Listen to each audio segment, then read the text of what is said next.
Oke, yang sudah gabung bisa mendengar suara saya? Bisa, Pak. Bisa, Pak. Oke, yang di live YouTube juga mudah-mudahan bisa mendengar suara saya ya. Oke, karena ini waktu sudah kurang lebih 1 jam kurang lagi gitu ya, jadi kita mulai saja. Bismillahirrahmanirrahim. Assalamualaikum warahmatullahi wabarakatuh. Waalaikumsalam warahmatullahi wabarakatuh. Oke, teman-teman semua di Prodi Akuntansi ya kelas A angkatan 2021 juga dengan manajemen, mungkin kelas C dan kelas lain yang bisa hadir di live Zoom maupun di live YouTube ya di pembahasan materi perkuliahan yang tinggal sebentar lagi kita melakukan ujian akhir ya. Tidak terasa 1 semester melalui daring ini kita sudah di penghujung pertemuan. Adapun untuk materi yang sudah saya upload mungkin beberapa minggu lalu ya, yang belum saya bahas, yang sekiranya perlu dibahas di sini kita bahas saja gitu ya. Jadi teknis perkuliahan di hari ini seperti biasa ya. Tinggal siapa yang mau bertanya, yang sudah bertanya, yang mau dibahas. Jadi dari sekalian dulu gitu ya. Setelah saya membuka perkuliahan. Yang materi sistem filsafat pun kalau tidak salah belum dibahas kan ya? Betul? Di ekonomi ini belum ya? Di kelas ini di hari Sabtu ini? Belum, Pak. Belum, Pak. Ya, Belum, Pak. sistem filsafat maupun sistem etika ya bolehlah. Mohon maaf saya juga lupa menghafal nama-nama hari ya. Ataupun menghafal pertemuan. Kalau dihitung dari UTS kita sudah minggu keberapa ya? Katakanlah UTS itu minggu ke-8 ya UTS. 2 minggu itu ikat pertemuan ke-8. Berarti kalau dari setelah UTS ini sudah masuk ke berapa? 13 atau 14? 14, Pak. 14, Pak. 14. Ya nyaris kita hanya meninggalkan 1 atau 2 pertemuan lagi lah. Nanti mudah-mudahan bisa 2 pertemuan lagi ya. Untuk menyelesaikan semua materi. Ya termasuk untuk tugas yang saya anjurkan kalau sudah ada yang dari sekarang selesai, ya nggak apa-apa dari sekarang juga upload ya. Mungkin penilaiannya sampai batas akhir penilaian lah. Kan dari penonton, dari komen ya, dari like gitu. Jadi saya harapkan setiap angkatan di Prodi itu memiliki channel YouTube lah. Atau mau pakai YouTube yang siapapun silahkan, tergantung kesepakatan. Ya. Jadi jangan terlalu banyak channel lah. Satu angkatan aja misalnya kalau di sini akuntansi 2021, manajemen 2021 itu di akun itu gitu ya, menguploadnya satu akun aja. Nanti bikin playlist kelasnya apa, terus materinya apa. Jadi untuk teknis pembuatan materi kan udah saya jelaskan ya. Saya harapkan juga tidak terlalu banyak materi yang di buku gitu ya. Paling ambil poin-poin pentingnya, terus Anda melakukan deskripsi tentang bagaimana sih sebenarnya Pancasila melandasi ilmu manajemen, ilmu akuntansi gitu. Hubungannya dengan itu ya, karena kalau ilmu manajemen, ilmu akuntansi kan itu ilmu yang universal ya di seluruh dunia sama. Tapi ini Indonesia memiliki fondasi dalam bernegaranya yaitu Pancasila ya. Ini bagaimana kira-kira mengembangkan manajemen, mengembangkan akuntansi atau ekonomi di dalam negara Indonesia gitu ya, dalam batasan-batasan nilai-nilai Pancasila itu ya. Kemudian juga bagaimana Anda merasakan kesan-kesan ya di perkuliahan Pancasila selama daring ini gitu ya. Saya membutuhkan masukan, membutuhkan respon dari mahasiswa. Oke, itu kurang lebih teman-teman semua yang di live YouTube. Ini background saya kayak pakai background studio gitu ya. Padahal ini untuk background YouTube gitu ya. Untuk background Zoom sebenarnya pakai green screen biar lebih nampak ada cahaya hijau bisa nampak gitu. Tidak terlalu gelap. Oke, silakan. Sekarang mulai saja dari kalian tentang pembahasan gitu ya. Yang memang sudah saya banyak upload di beberapa konten. Tinggal bagaimana apa yang kalau saya cek satu persatu juga itu kurang efektif ya. Jadi biar memancing aktivitas Anda juga di pertemuan. Dan itu kita nggak lama kan, cuma kurang dari 1 jam lah, 40 menit atau sampai 50 menitan melalui Zoom ini. Bahkan ini di Zoom ini bukan hanya yang jadwal hari ini ya, ada yang gabung juga teman-teman saya, nih Pak Nopik dari Bandung, ada juga dari perbankan keuangan ya, ikut hadir di live YouTube. Oke, silakan. Kalau yang di YouTube mungkin saya tidak akan bisa mendengar suara, minimal di live chat-nya ada pertanyaan ya, ditulis di paste lah dari ini. Silakan. Akuntansi ini ada yang hadir? Ini kan udah 100, berarti ya sudah ada gabungan. Ada, Pak. Silakan. Jadi dibiasakanlah kalau di Zoom itu sudah siap gitu ya. Sudah siap dengan, kan udah Anda ajukan juga pertanyaannya di tugas-tugas individunya. Maaf, untuk kolom tugas bab 7 belum saya buat ya, jadi tunggu saja. Yang penting Anda kerjakan aja dulu tugasnya. Upload dulu aja dulu, misalnya kalau ada yang upload, kirimkan aja ke saya, Pak, ini channel kelompok berapa di kelas apa gitu ya.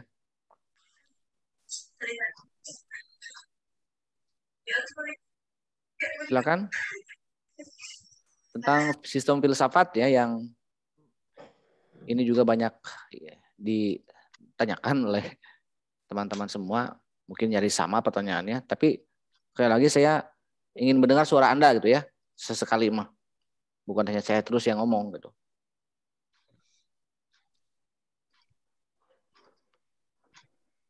Oke. Ada tidak?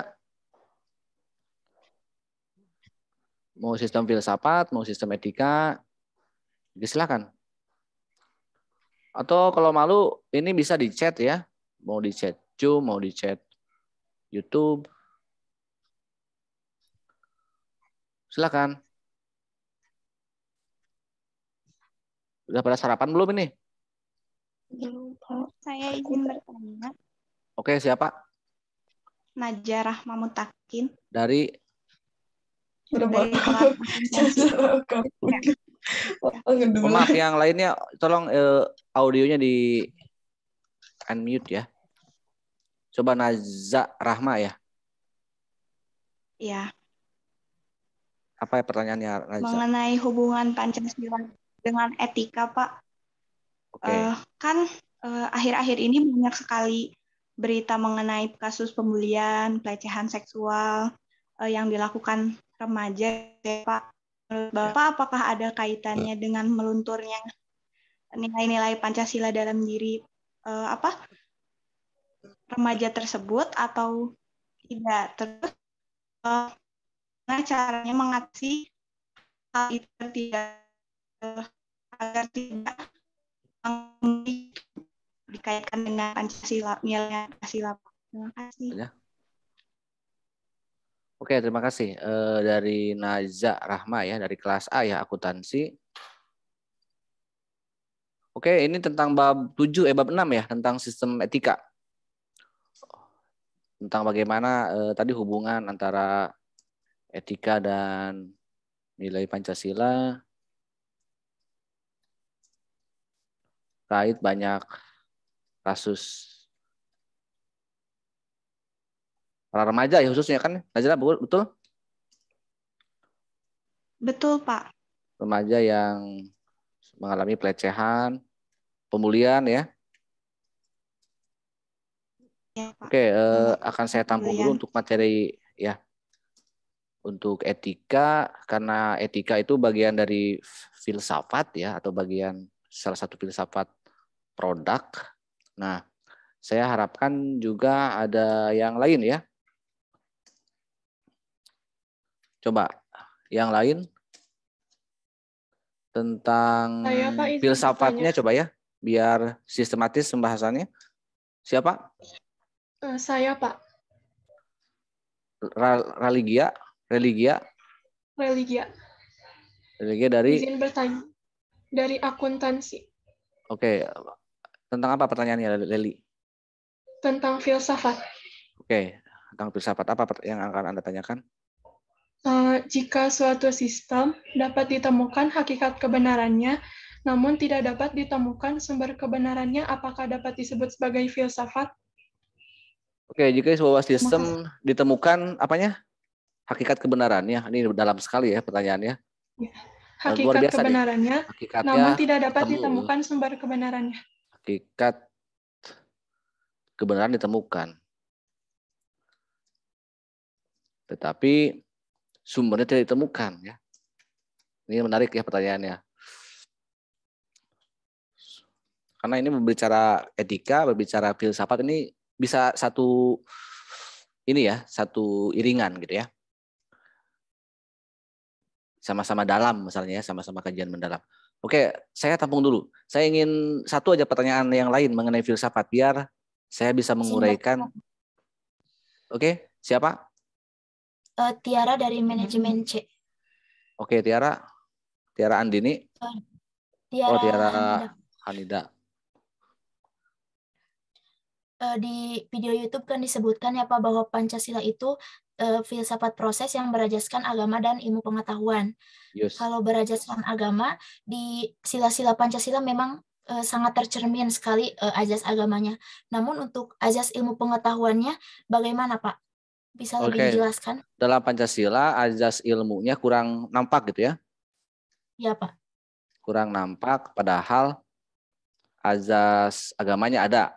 Oke, ini luar biasa juga nih pertanyaannya bagus-bagus ya. Ini juga bekal bagi Anda nanti membahas bab terakhir ya di kelompoknya. Azas agamanya nampak gitu ya. Coba saya masih membuka lah.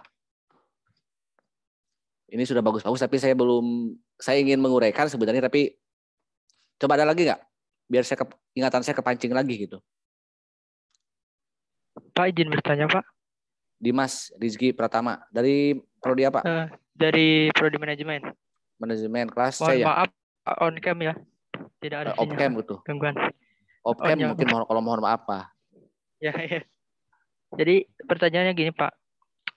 Mengapa sih di negara kita berorientasinya kepada filsafat timur gitu Pak? Mengapa di negara kita lebih berorientasi, lebih menekankan gitu mengapa timur negara gitu. Kita maksudnya filsafat timur ini maksud apa, coba biar jelas juga ya kan. Jadi gini Pak, jadi kan di dalam buku ada filsafat timur dan juga filsafat barat ini. Ya, yang dijelaskan di buku itu Indonesia ini, negara kita itu khususnya menganut filsafat timur gitu Pak. Kenapa alasannya gitu? Oke, mungkin saya bisa langsung dari Rizky ya. Yang lainnya Pak, nih kalau ya udah 100 udah saya tolak gitu ya di Zoom-nya, berarti sudah tidak bisa. Saya pakai Zoom yang biasa walaupun bisa lebih dari 30 menit ya. Tetapi apa sih? Untuk pesertanya itu hanya bisa 100 gitu ya. Jadi kalau yang lebih dari 100 boleh lihat aja di channel YouTube, di live YouTube-nya gitu ya. Ini juga sudah ada 23 juta orang yang tonton di live YouTube saya. Mohon maaf kalau di YouTube background-nya kurang enak gitu, karena ini sekali lagi saya pakai untuk green screen gitu ya. Biar di Zoom atau kalau nanti lihat rekaman di Zoom nanti akan lebih bagus lah tampilan saya gitu ya. Kalau tadi saya upload rekaman Zoom-nya. Oke, kalau berbicara kenapa kita memilih filsafat timur berarti sudah jelas ya, karena dari sisi geografis, sosiologis kita bagian dari bangsa timur gitu ya. Jadi memang mau tidak mau nilai-nilai ketimuran itu lebih baik mungkin daripada nilai-nilai kebarat-baratan ya. Tapi itu dari sisi filosofis dan azas sebenarnya. Dalam praktik saya kira Anda bisa melihat sendiri apakah benar nggak saat ini bangsa kita menggunakan praktik-praktik adat ketimuran. Nah, coba Anda renungkan. Jangan-jangan itu tidak. Ataupun iya, silakanlah. Jadi gitu ya. Dari siapa tadi teh? Dari Rizky, Dimas ya? Iya Pak. Ya. Kalau bicara alasan begitu. Tapi nanti juga akan saya uraikan ya. Kenapa bisa seperti itu dan apa alasan secara filosofisnya. Nah ini saya akan dari 4 penanya. Ini Tin Hamidah ini tidak bisa saya admit karena sudah lebih dari 100 pesertanya, bisa lihat di YouTube ya. berbicara filsafat ini berbicara sistem ya, berbicara maaf, kebenaran ya, mencari hakikat kebenaran. Bagaimana sih cara mendapatkan kebenaran gitu ya? Apakah kebenaran ilmu atau kebenaran yang lainnya? Kalau misalnya kita sepakat bahwa saat ini kita sedang mencari ilmu ya, sedang menempuh pendidikan tinggi, betul nggak kalian sedang menempuh pendidikan tinggi? Atau sekedar ikut kuliah saja?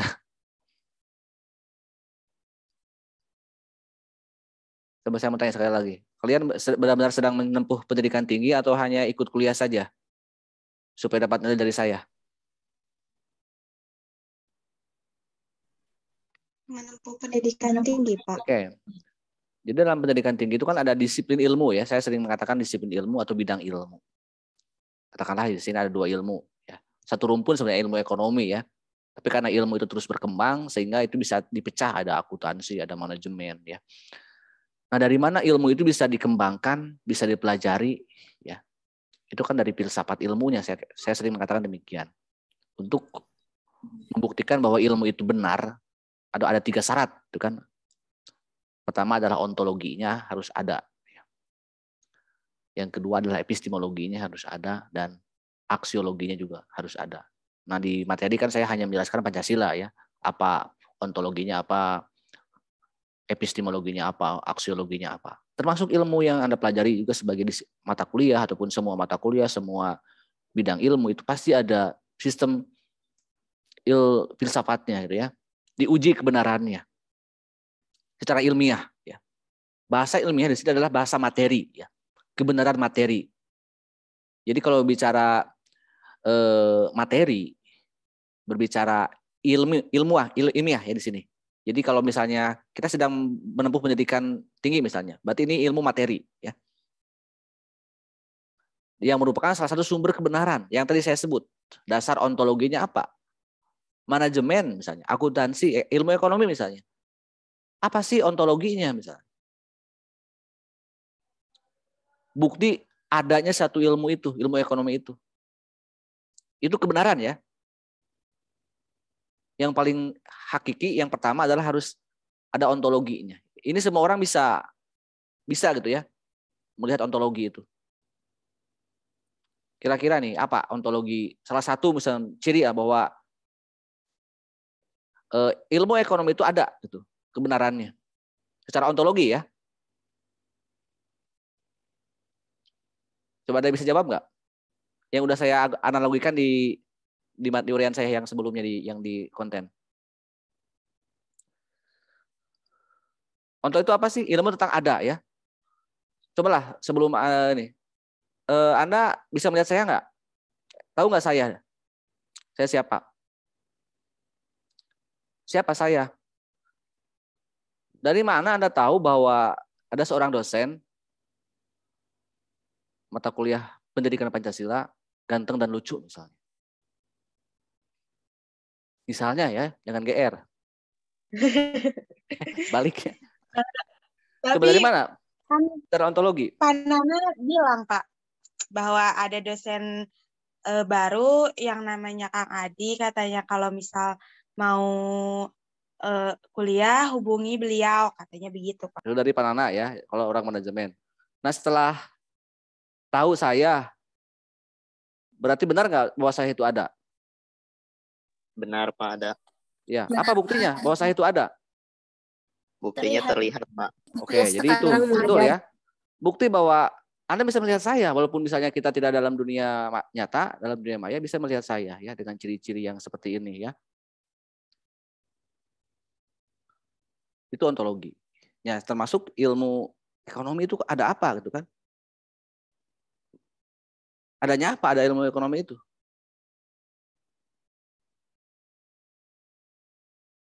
Coba Rose Simamora. Kira-kira menurut kamu ilmu ekonomi itu ada secara ontologi gitu? Ada apa dalam kehidupan itu? Penerapannya. Iya, contoh aja, contoh kasus misalnya, karena ada manusia sedang apa?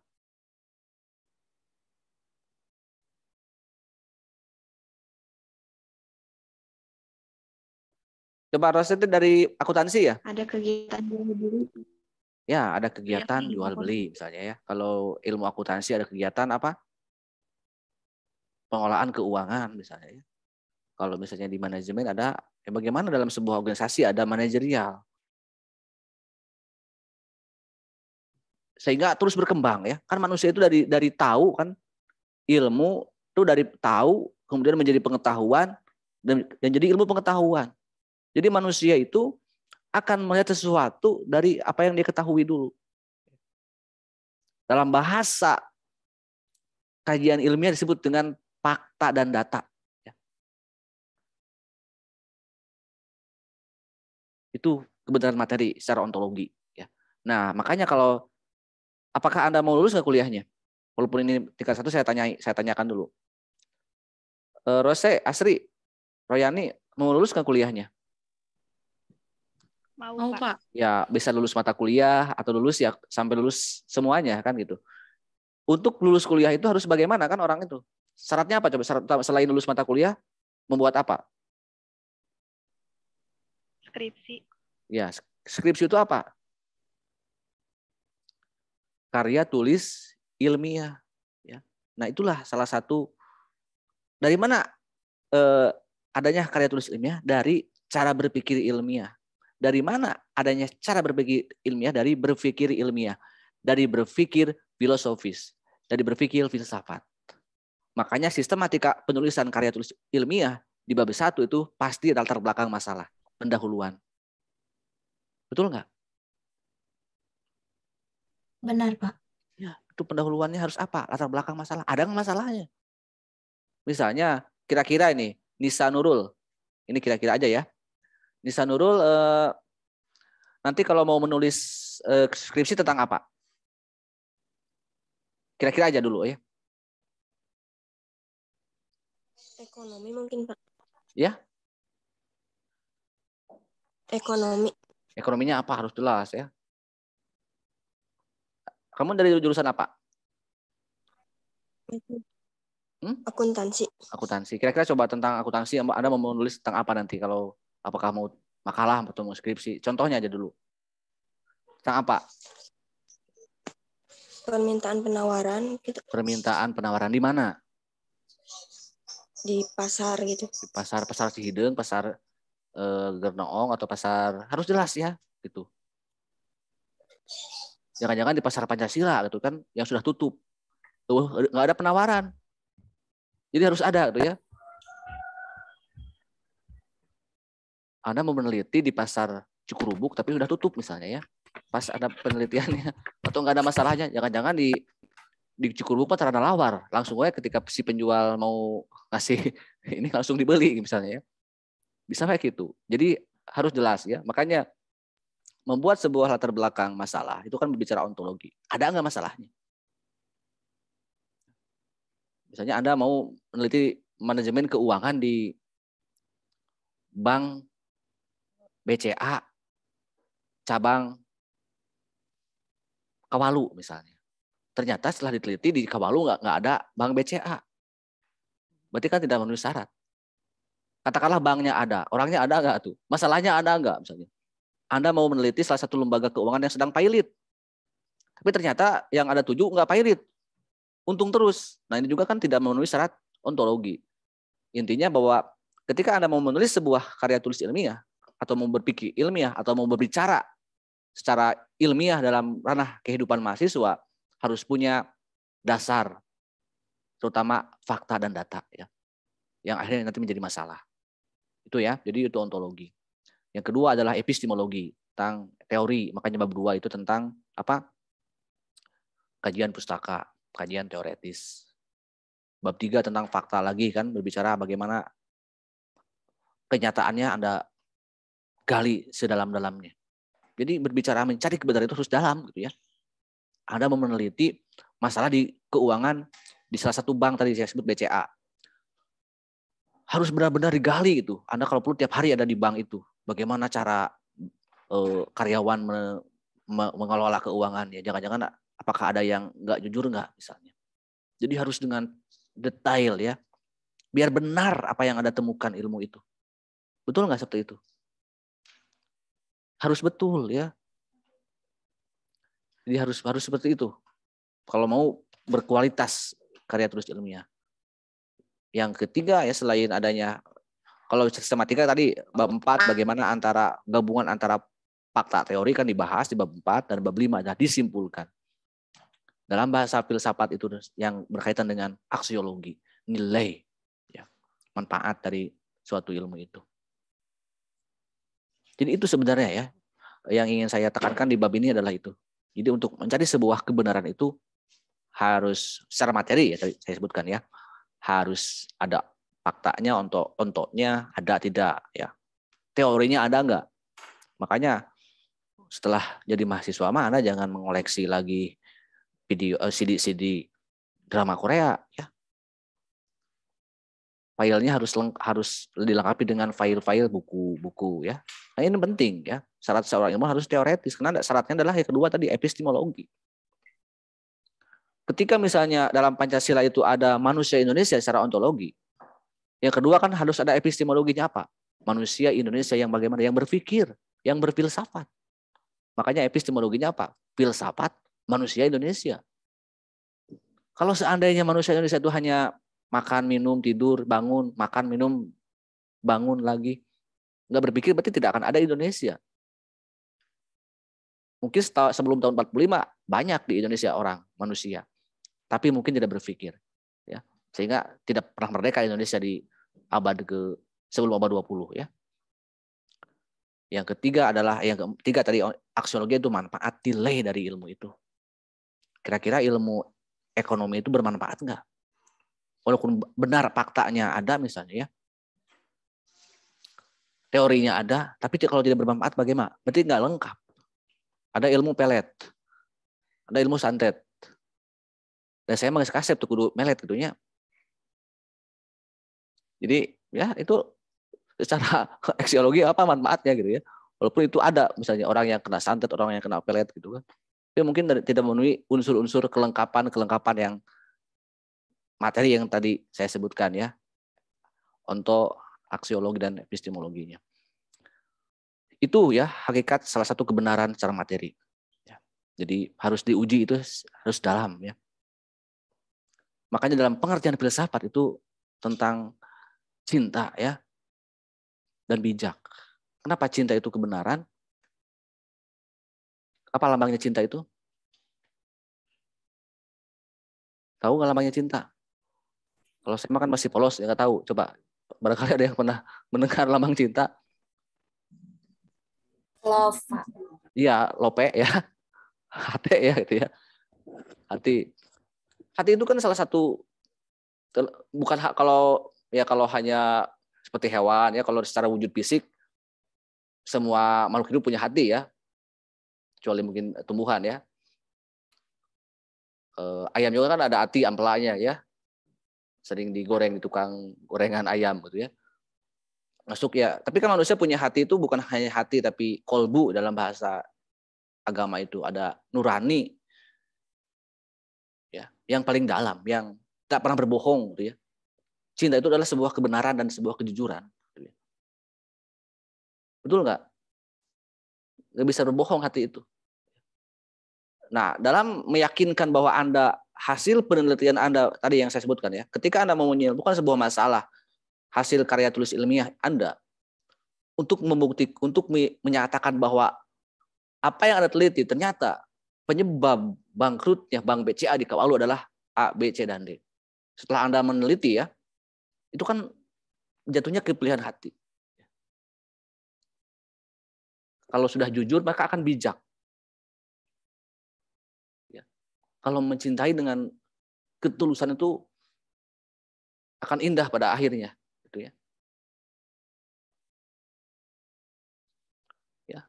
Kalau saya melihat kalau tadi ya berbicara, memang manusia ini kan dari dimensi manusia itu dimensi yang tadi ya, dari mana awal asalnya cinta kan, kalau ini bahasa filsafat sebenarnya. Saya melihat perempuan di dua prodi ya. Kalau di sini mayoritas perempuan berarti ada 100 perempuan gitu ya. Katakanlah di dua prodi di manajemen dan di akuntansi. Semuanya cantik-cantik. Lalu list KB. Saya barogo, adalah lakinya wajar. Saya bogoh ke AWW kan. Aku saya bawa kasih Dimas misalnya. Tapi dari 100 perempuan, saya hanya milih 4. Karena sesuai dengan ajaran agama saya hanya 4 boleh memilih yaitu. Dari 4 orang, saya hanya 1 yang saya cintai. Hati saya. Mungkin kalau kita lihat, Rasul itu, maaf mungkin memiliki banyak istri ya. Tapi dalam hati Rasul 1 orang yang paling dicintai yaitu Aisyah misalnya. Karena itulah sebuah cinta yang tidak bisa dibohongi gitu ya. Sebuah kejujuran di sana. Ya. Saya pilih misalnya Marjan sebagai pilihan hati saya. Tapi cek si Dimas mah Pak, kata saya mah yang cantik bukan si Marjan tapi si Intan. Ya kan beda oke ya da eta mah selera. Dalam filsafat itu ada istilah debus non disputandum. Selera itu nggak bisa diperdebatkan. Jadi ya itulah. Tetap ya, akhirnya kita akan melihat sesuatu itu sesuai dengan hati kita ya. Oke. Ya sebenarnya kurang waktu ya kalau mau filsafat harus 4 pertemuan di Zoom. Kalau mau lebih lengkap lagi. Tapi kan sudah saya manage jadi beberapa menit di konten-konten saya. Mudah-mudahan Anda bisa tidak memahaminya. Kemudian yang berikutnya, jika hakikat kebenarannya tidak ditemukan, tapi sumbernya tidak ditemukan. Ini menarik sekali ya, kalau saya tarik pertanyaannya. Jadi berbicara keyakinan ya, berbicara keyakinan ya. Kalau secara materi ya, Anda yakin bahwa saya itu ada karena Anda melihat seorang dosen yang paling ganteng dan paling lucu misalnya, terlihat memorikan dalam pikiran Anda misalnya. Yakin dan hakul yakin bahwa saya itu ada orangnya, gitu kan. Nanti kalau ketemu pasti ada, cari saya di seluruh penjuru dunia misalnya. Pasti ada, karena saya masih hidup. Secara materi ya. Yakin gitu ya. Yakin saya bahwa yang membuat bangkrut Bank BCA itu karena ada ulah oknum pejabat ataupun pegawai yang berbuat curang. Harus yakin kalau nanti Anda menyimpulkan sesuatu. Ini cara materi ya. Karena ada fakta data, terlihat, teraba, terasakan, dan sebagainya. Itu kebenaran materi. Tapi yang kedua ada kebenaran yang lain. Sebuah kebenaran, apakah pembuktiannya harus sama dengan membuktikan saya dan membuktikan tadi penyebab bangkrutnya bank? Tapi itu sebuah kebenaran. Ini yang berkaitan dengan pertanyaan yang ketiga ya, tadi dari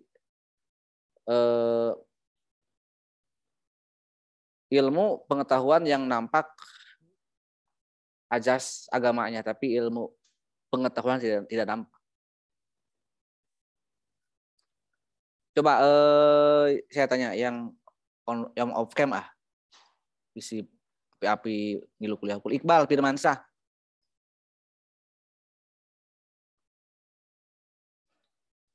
Iqbal. Kelas saya ngajak yang on cam aja. Iya, Pak. Oh, Iqbal ada. Iqbal, ada nggak kebenaran yang pembuktiannya tidak bisa sama dengan pembuktian materi? Tapi itu benar, ada. Dan ada.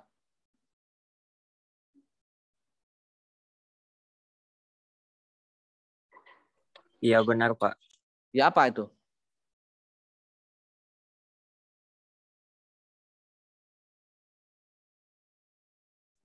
Yang ilmu itu yang tadi bukan, Pak? Bukan. Tapi yang benar, yang ada. Bahkan maha benar dan maha ada. Tapi untuk membuktikan benar dan adanya tidak bisa kita menyamakan dengan mencari saya atau mencari mantan-mantan yang lain. Ingat sumber kebenaran Pancasila itu ada 2 kan? Apa? Yang pertama sumber kebenaran materi, ilmu pengetahuan, dan yang kedua adalah sumber kebenaran agama, wahyu ilahi. Agama itu, wahyu ilahi itu, Allah itu, Tuhan itu ada tidak? Coba. Ada, Pak. Ada. Benar ada. Bulan kamu bulan apa namanya? Bulan Febianti, berarti bulan Maret ya lahirnya. Hah? Ini namanya kamu menarik, lucu ya. Bulan Febianti. Biasanya lahir bulan Maret kalau teman saya ada ya. Atau Desember ya. Betul, saya tanya kamu kapan lahirnya? Bulan apa? Bulan Februari. Oh, nah, halain Desembernya. Atau Maret. Betul nggak Allah itu ada? Tuhan itu ada? Betul, Pak. Bawa ke dia, saya ingin nempuk Tuhan. Nggak bisa, Pak. Kenapa nggak bisa? Karena itu berkaitan dengan keimanan. Iya, benar tidak? Tapi benar nggak? Yakin nggak? Yakin, Pak. Jadi berbicara keyakinan itu ya, pada intinya, pada sumbernya hanya di hati gitu kan ya. Jangankan imateri, materi pun tadi saya bilang ya. Walaupun kata orang lain misalnya, banyak perempuan yang lebih cantik daripada Asri, tapi saya akan memilih tetap Asri. Karena Asri paling cantik menurut saya, karena saya yakin tidak ada yang lebih cantik dari Asri gitu. Gak peduli, itulah kejujuran, itulah keyakinan gitu ya. Gak peduli kata orang gitu. Kalau kita sudah yakin, sudah cinta mah, ngapain kita peduli orang lain? Termasuk untuk meyakini sebuah ajaran agama pun ya. Kalau sudah yakin, ngapain kita melayani orang yang tidak percaya pada agama? Ya. Jadi yakin dan hakul yakin ya. Nah, itulah kenapa Pancasila menjadi sumber kebenaran benar menurut bangsa Indonesia, harus diakui kebenarannya karena bersumber pada dua sumber kebenaran ya, pada materi dan pada ilmu pengetahuan. Mungkin bangsa lain di luar bangsa timur ya, bangsa barat yang saya sebutkan, ada yang ateis, ada yang sekuler karena mereka tidak menempatkan agama sebagai sumber kebenaran. Mereka hanya menempatkan materi saja sebagai sumber kebenarannya. Sehingga dari sekian ratus filsuf ya yang terkenal, ada puluhan yang ateis. Nietzsche itu salah satu filsuf yang paling terkenal, bukunya tebal-tebal, tapi selamanya hidupnya dia sudah sibuk berkelana ke sana kemari mencari Tuhan. Dan tak kunjung ditemukan bagaimana wujud Tuhan. Sehingga dia menyimpulkan saya adalah Tuhan. Karena dia hanya menemukan dirinya sendiri, tidak menemukan Tuhan itu. Dalam filsafat Pancasila, Tuhan itu sebagai sila pertama itu sebagai causa prima, sebagai penyebab ada. Jadi kita jangan bertanya pada sesuatu yang menyebabkan kita ada. Oke, diyakini saja ya. Karena walaupun Tuhan itu, agama itu misalnya tidak, ya karena bukan materi gitu ya. Tapi hati kita yakin ya. Sebagaimana kita bisa meyakini materi ya. Pada akhirnya, kan pada akhirnya gitu ya. Hatilah yang menentukan ya sesuatu itu. Nah, ini yang nanti akan berkaitan dengan filsafat produknya ya. Berarti kalau begitu ya, pertanyaan yang kedua tadi tentang tetapi sumbernya tidak ditemukan, berarti itu bukan kebenaran ya. Ya. Karena yang namanya sumbernya harus jelas gitu kan. Kalau Anda yakin bahwa Bank BCA di Kawalu itu bangkrut, harus jelas sumbernya. Berarti kalau sebuah materi terus Anda informasikan ke orang lain dan tidak jelas sumbernya, maka itu yang disebut dengan hoax ya. Hoax. Jadi hoax itu bukan hanya berita bohong yang membuat negatif pemerintah. Kalau seandainya pemerintah pun menyampaikan kebohongan, tidak sesuai sumbernya, tidak sesuai fakta datanya, berarti itu juga hoax. Bukan sebuah kebenaran. Ya. Ekonomi Indonesia sedang tumbuh 10% misalnya. Padahal minus 3% atau 7%. Berarti itu hoax ya. Berarti itu bukan kebenaran secara materi ya. Jadi itu ya, jadi jelas yang berbicara kalau sudah yakin dan hakul yakin, maka akan jelas sumbernya. Ya, gitu. Karena harus jelas, sekali lagi ya. Adanya ilmu kita pun kalau nggak jelas sumbernya ngapain Anda belajar? Udah aja masuk ke kategori orang-orang yang irasional yang nggak jelas ya. Orang berpendidikan tapi datang ke dukun misalnya ya. Nanya-nanya ke orang-orang yang tidak jelas kapasitas keilmuannya. Ya. Jadi itu ya yang tadi yang pertanyaan mengenai jadi harus ada sumber kebenarannya ya. Tidak mungkin tidak ada sumber kebenarannya. Kenapa ditemukan hakikatnya? Ya karena jelas sumbernya. Kalau tidak jelas sumbernya maka tidak akan ditemukan hakikat kebenarannya. Yang berikutnya adalah yang tadi yang pertama ini ya, tentang etika ya. Oke, ya. Pancasila lebih pada ajas agama ya. Karena memang ilmu pengetahuan di kita tidak menjadikan negara sebagai nilai negara sebagai pondasinya. Anda mungkin tahu bahwa yang Anda tahu bahwa kenapa Korea Selatan bisa maju, kenapa Amerika bisa maju itu karena mereka itu benar-benar pure murni keilmuannya. Padahal tidak. Mereka itu semua ilmu yang mereka pelajari di pendidikannya dari pendidikan dasar, menengah sampai ke pendidikan tingginya, mereka menerapkan, mereka mengadopsi, mereka menganut nilai-nilai kenegaraannya, nilai-nilai kebangsaannya, liberalisme maupun yang lainnya. Sehingga mereka bisa memajukan ilmu pengetahuan, bisa memajukan negaranya. Di kita ilmu hanya untuk ilmunya saja. Banyak orang pintar tapi tidak berdampak pada kehidupan bernegara. Makanya saya tekankan nanti di bab 7 ya. Silakan kita pelajari ilmu-ilmu yang kita sedang tempuh. Tapi ingat kita ini punya karakter building ya. Punya Pancasila, harusnya itu yang menjadi pondasinya. Dan akan mewarnai sebagaimana bangsa-bangsa barat gitu ya. Mereka itu mengintegrasikan antara ilmu dan nilai-nilai kebangsaannya. Jadi itu ya, yang pertanyaan tadi yang dari apa sih? Tadi yang tentang hubungan antara ajas agama dan ya kurang nampak ya, padahal ilmunya. Apakah sekarang agama juga benar nggak nampak? Jangan-jangan sekarang banyak juga orang yang hanya mengakunya aja agama ya. Atau negara pun kadang-kadang ya tidak menjadikan agama sebagai hanya memanfaatkan agama saja gitu ya, tidak agama sebagai nilai, mungkin baik itu negara maupun masyarakat banyak yang harus kita tanyakan. Oke, pertanyaan yang berikutnya yang pertama yang ingin saya akhirkan ini tentang etika dan nilai Pancasila. Banyak kasus pelecehan dan pembulian ya. Nanti mungkin akan sesi lain ya, mungkin pertemuan terakhir. Kalau etika secara dalam akan saya ada season di Zoom terakhir lah. Tapi kalau langsung aja ke kasus yang ada di sini, ini kebala sistem pendidikan sebenarnya ya.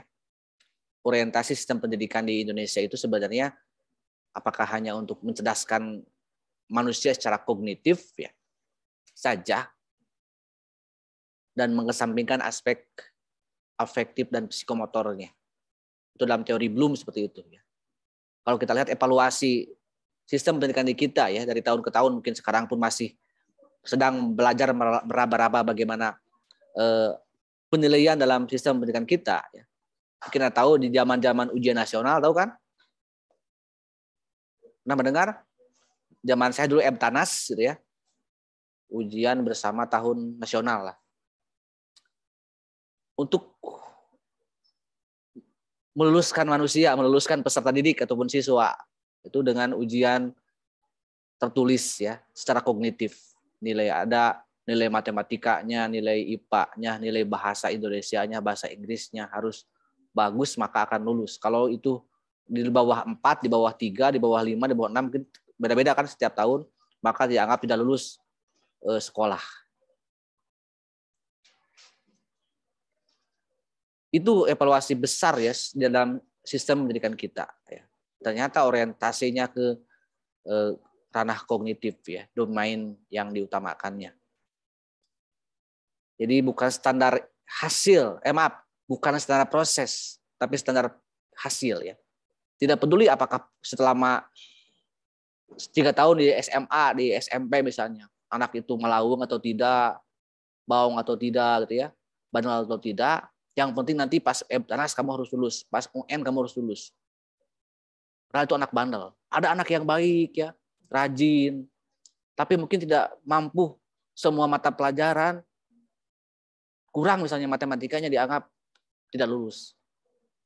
Nah ini yang, padahal ini lembaga pendidikan ya, pendidikan dasar, pendidikan menengah, pendidikan tinggi. Makanya saya bilang kita ini sedang belajar pendidikan ya. Adapun pembelajaran, transfer ilmu itu hanyalah bagian kecil dari pendidikan.